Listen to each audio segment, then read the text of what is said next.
Una misión de la ONU, la Organización de las Naciones Unidas, llega a Guyana para la disputa o por el motivo de la disputa fronteriza con Venezuela. Y es que, como informa el portal de Globovisión, una misión de Naciones Unidas comenzó hoy en la capital de Guyana, la ciudad de Georgetown, a analizar junto a las autoridades locales medidas encaminadas a resolver la disputa fronteriza que mantiene ese país con Venezuela por la región del Esequibo. El ministro de Asuntos Exteriores de Guyana, Carl Greenwich, anunció hoy a través de un comunicado que la misión de la ONU se reunirá con altos miembros del Ejecutivo local, quien es el presidente David Granger, antes de abandonar el país el próximo 2 de septiembre. La misión está en consonancia con el compromiso de la Secretaría General de la ONU para analizar la situación después de que Guyana indicara formalmente que tras 25 años de buenos oficios no se ha alcanzado ninguna solución a la controversia y de que Venezuela señalara que era hora de buscar otros medios de lograr un acuerdo. Esto lo indicó el ministro de Asuntos Exteriores de Guyana. Está previsto que los representantes de la ONU desplazados a Georgetown, la capital de Guyana, se reúnan durante los próximos días con el propio ministro de Asuntos Exteriores, el antiguo negociador de Guyana para la disputa con Venezuela y los ex ministros de Asuntos Exteriores guyaneses, y también los miembros de la misión de la ONU se reunirán junto con los antiguos directores generales del Ministerio de Asuntos Exteriores, así como el ex jefe de las Fuerzas Armadas de Guyana. Guyana espera que el secretario general de la ONU, Ban Ki-moon, mantenga una reunión conjunta con el presidente del país, David Granger, y el de Venezuela, Nicolás Maduro, en la próxima Asamblea General de la ONU que se celebrará en septiembre. La disputa entre Venezuela y Guyana por las aguas de la costa de Esequibo tiene más de un siglo e incluye también la reclamación de soberanía sobre un territorio de 160.000 kilómetros cuadrados, que es muy rico en recursos naturales y que supone 2/3 partes del territorio de Guyana, al menos así lo alega la parte de Guyana, la delegación de Guyana. La zona está bajo mediación constante por las Naciones Unidas desde la firma del Acuerdo de Ginebra en 1966, pero las diferencias se han agudizado después de que la compañía petrolera estadounidense, la transnacional ExxonMobil, descubrió en mayo pasado yacimientos de petróleo en aguas que supuestamente están en la zona del litigio, aguas que demandan una zona en litigio por concesiones petroleras, tanto Guyana como Venezuela. Maduro se reunió en julio en Nueva York con Ban Ki-moon, el secretario general de la ONU, y este es un encuentro tras el que ambos se mostraron de acuerdo en que una comisión de este organismo, es decir, de la ONU, trate de mediar entre los dos países. Así lo informó la agencia de noticias EFE. Pero esto es una situación que hemos visto que se ha llevado al contexto internacional, se ha llevado a la arena internacional. Venezuela, por su parte,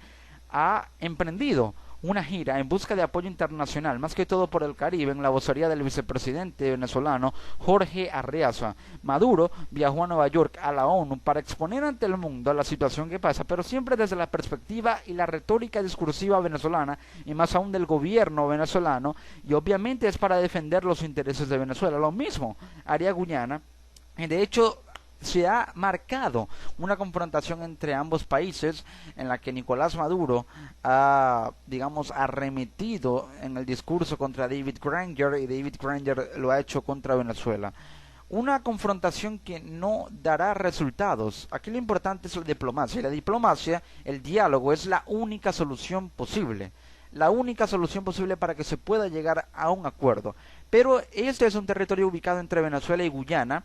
un territorio que Venezuela alega desde la división de la Capitanía General de Venezuela, es decir, de la Gran Colombia, le pertenece a Venezuela. Guyana, que antes era una colonia británica, logró su independencia y por concepto del laudo arbitral de París,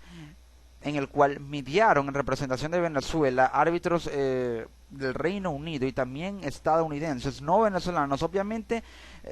abogaron por los intereses de digamos, este imperio occidental del Reino Unido. Entonces se benefició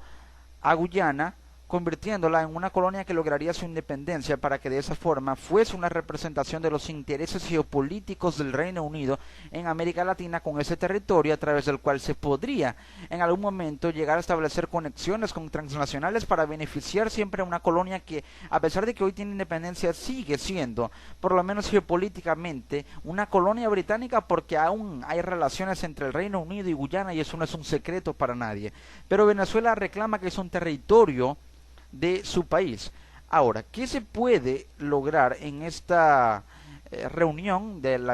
esta misión de la ONU que llegó a Guyana por la disputa fronteriza con Venezuela? Primero y principal, se debe tener en cuenta que hay que establecer la división, si es que realmente debe haber una división. Porque aquí la pregunta es, ¿el territorio del Esequibo se debe dividir o debe irse a alguno de los dos lados? Es una pregunta muy interesante. Si se llega a dividir, se debería establecer esa división con base en los litigios petroleros, obviamente bajo comprobación legal, de ambos países sobre ese territorio. Es decir, los litigios petroleros que tengan Guyana y Venezuela sobre el territorio deben ser demostrados legalmente, y el que tenga mayor fuerza y los que tengan mayor peso,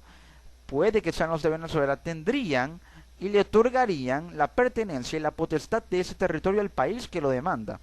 Para Venezuela, en caso de que no se establezca una división, sino que el territorio vaya a alguno de los dos países, para Venezuela sería ideal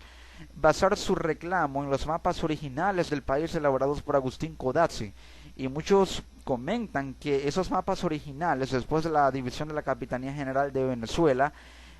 demuestran que el territorio desde un principio en su total integridad perteneció a Venezuela por estos mapas originales de la República de Venezuela en aquel momento, elaborados por el cartógrafo venezolano Agustín Codazzi. Pero si Guyana quiere ese territorio para sí, debe mantener su posición firme en el laudo arbitral de París y evitar que éste sea anulado argumentativamente, es decir, con las palabras, con los argumentos, con la fuerza de las palabras en la negociación y en el diálogo, para que no pierda Guyana, porque al parecer la única herramienta que tiene para sostener su discurso y sus reclamos y sus argumentos es el laudo arbitral de París, que obviamente beneficia a Guyana por haber sido una colonia británica del Reino Unido, país que medió en este laudo arbitral de París para aquel entonces. Así están las cosas, así es como se debería llevar la negociación, y con base en estos criterios beneficiar a algunos de los dos países para determinar si el territorio del Esequibo es venezolano o es guyanés.